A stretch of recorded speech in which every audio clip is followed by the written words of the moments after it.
Oh,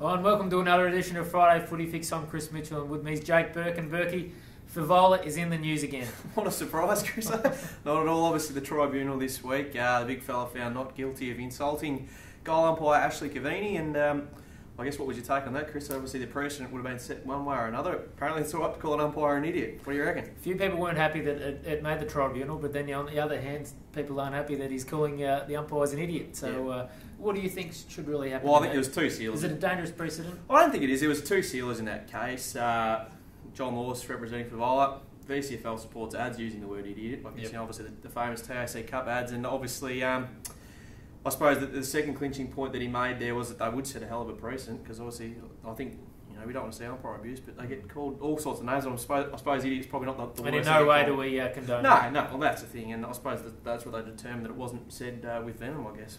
Well, Rovers had a great win on the weekend against Raiders, and Raiders will really be hoping to turn that around this week. Obviously beat Albury the week before, and they had a guy almost really helped them get over the line, didn't he?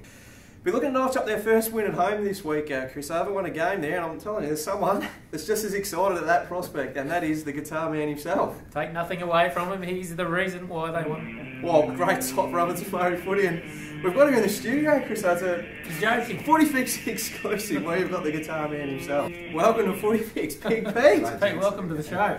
Nice to see you. Thanks, boys.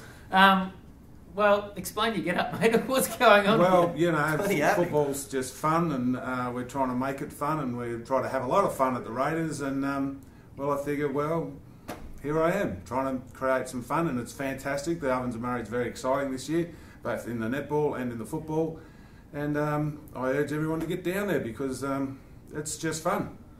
Have you seen him in action, Chris? I haven't, no. I was lucky enough a few weeks early into the season, just some of the sharpest work getting around, but oh, look, it's fantastic, and I suppose the Raiders, as we were touching on before, looking to get their first win at home this year, and I'm tipping, Pete, you're hoping to get the guitar out for the first time this year. Well, I've been tuning up for a couple of days now, yep, so I'm really looking forward to the first home win. You know, Myrtleford's a tough, big ask, they're a good team, so, get down and support them, and we'll see how we go. You put the tunes on after the win against Albury. What sort of, did you cop any flack from the Tigers supporters there, Pete? Just a tad, just a tad, no, they were pretty good, always, they're a good mob down there, and they all, took it under their belt that they, Raiders were better on the day, and it was a lot of fun, and the kids were all jumping around, and I think a couple of the Albury Tigers supporters' kids were looking for the plug to try and pull it out, actually, but they couldn't find it. How long have you been doing this, Pete? And obviously it's a bit of a new novelty in the O&M, and something that you're pretty passionate about. Well, yeah, I'm passionate about it because I think, these footballers, they really break their necks to put on a good match every weekend. All the clubs do.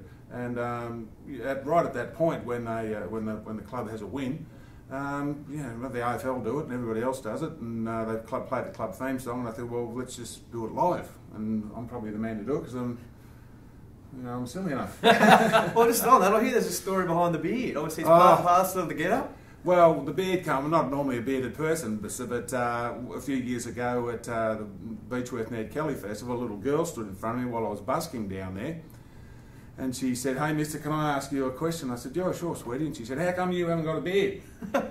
I didn't know what to say, so I said, "Well, you come back here next year, sweetie, and I'll have a beard for you." And I've been going back every year since, and she still hasn't showed up, so I've got to keep the beard until she comes. So, yeah. So, how long are you hoping it gets? Well, I'm hoping not to have to get the wheelbarrow out and drag it around before she comes back. But a bit of fun. That's the main thing. Great stuff. Well, hopefully you can inspire the Raiders to win this weekend. Well, I'll be. You'll hear me. I'll guarantee you'll hear me. Well, Chris, I think it's a long week in the office. I think we need some inspiring. So, Pete, get the guitar out, mate.